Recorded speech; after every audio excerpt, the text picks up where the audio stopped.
prekrasnog ljetnog dana u Kuštiku napokon izleglo i posljednje jaje u Patkinu gnjezdu.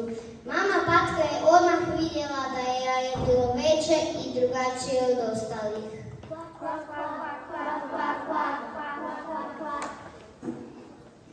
Kako su dani prolazili, sve životinje i tvori su ga počeli napadati, kljucati i vrijeđati zbog toga.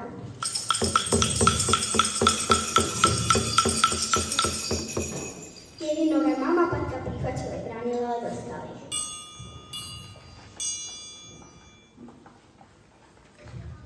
Pače koje su svi nazivali ružnim pačetom odlučio napustiti svoj dom. Malo tužno pače putem susreće divlje patke, guske i druge stanovnike močvare i nitko ne prihvaća njegovu različitost.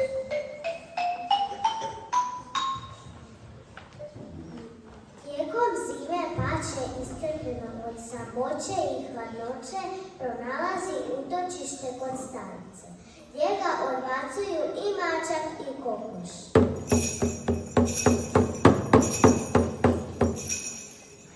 U najhladnijim danima zime pače odlazi u močvaru boreći se za preživljavanje.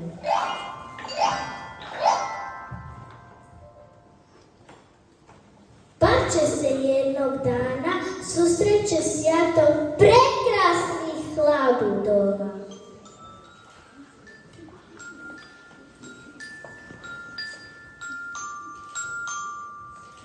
Dolaskom proljeća pače jednoga dana primijeti svoj odraz u vodi i shvati da je on prekrasan labud. Labudovi prihvaćaju novoga člana u svoje jato.